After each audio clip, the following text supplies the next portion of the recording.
I'm Jeff Grosso. Hi, reps. I got on Vans originally. I was 14, 15 years old.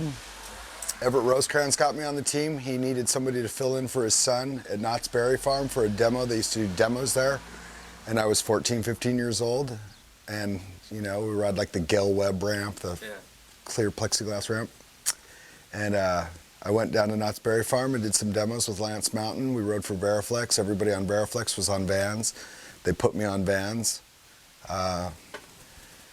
We used to get all the throwaway shoes. It was awesome. You wore Vans because they're the world's #1 skateboard shoe. All right, and then I've been on Vans, like I said, since I was 14, 15 years old, and I watched it go up and down. I watched it turn corporate, you know, go from a family-run business to the corporate monster that it is now. And I was always kind of in you know, backstage, so to speak. And after the Dogtown thing hit and all the old men started gaining popularity again, and Vans had those contests and started putting on the Pro Tech contests and stuff, they started giving these one-off shoes like I'm getting now to other team riders and stuff, and I just kept getting passed over, and unfortunately another company came along and offered me a shitload of money. So I'm really sorry, but I'm married now and I needed the money.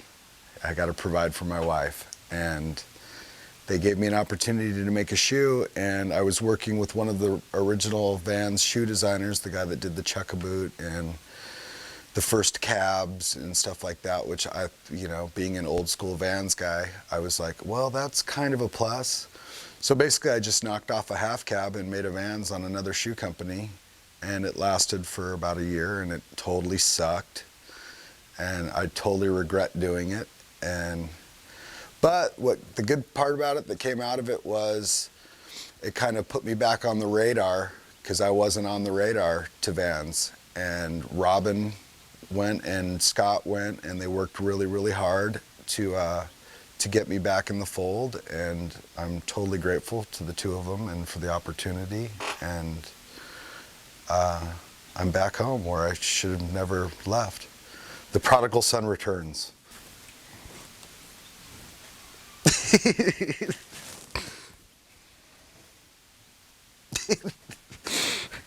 A guy by the name of Jim Phillips, an old burned out hippie from the 60s, did a lot of poster art for the San Francisco Bay Area, did some Jefferson Airplane and the Doors and, you know, 60s counterculture stuff. And he worked with Santa Cruz closely during the, I mean, he did the Independent logo, the Iron Cross logo, he did the Dwayne graphic, he did some of skateboarding's most older iconic imagery.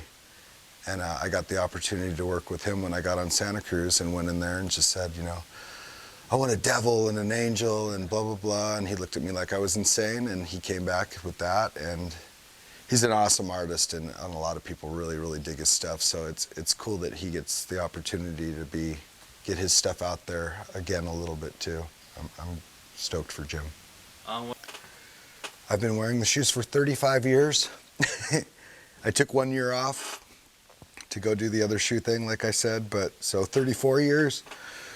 We tried to spruce up the old schools and the high tops a little bit, and it's a little art piece on the bottom there. That's the graphic. We tried to cut, because I think the pattern on the shoe was so old, the back got real kicked up, so I had them cut the back end down to make it a little bit more sleek, a little bit more modern. And because it is a high top and everybody's so used to wearing mid-tops or low tops, I had them put the Achilles tendon thing in, because the shoe has a tendency to bind on your Achilles tendon, and hopefully that will lessen that a little bit. We had them pad the tongue a little bit, so the old tongues weren't padded at all, and the shoelaces would, once the shoe stretches out, because they're made of canvas usually, and they stretch a lot,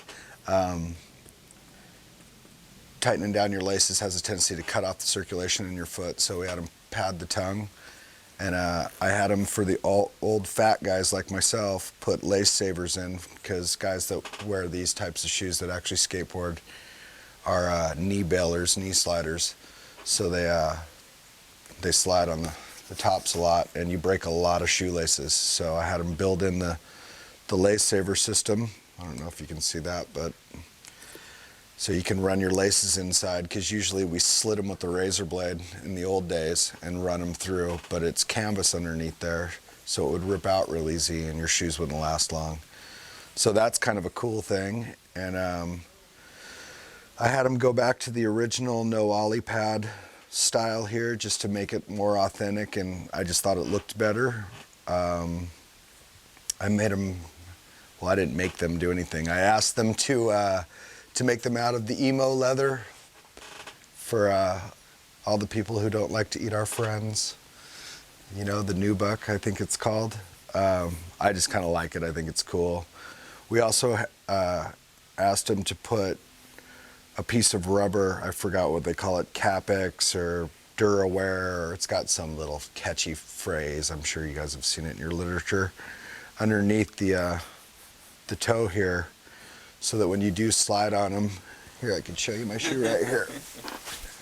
This is what happens, if you don't know, for old fat guys like me, because we can't stay on our skateboards. We spend all our time sliding down the walls on our knees, so you get giant holes like that. So we had them put rubber underneath the toe, so that when it wears through here and it starts to get ugly, it's at least you have a little rubber barrier and makes the shoe last a little bit longer, because we have a tendency to wear the tops of our shoes out before we wear the awesome waffle sole off. So we had them do that, and or asked them to do that, and I believe from the literature that they emailed me, they put it in the ollie pad area too. I don't really know. I won't know about that until I get a pair to wear. Whatever Vans wants me to do for this, I'm super stoked for the opportunity. Never in a million years did I ever think I'd have a Vans shoe with my name on it. So I'm super honored. I don't take it lightly. I think it's really cool. At this, 39 years old, at this stage of the game, I got nothing coming to me. So when people step in and say, hey man, we'd like to do this with you, I'm just totally flattered and kind of honored, because Vans is pretty much sacred to me.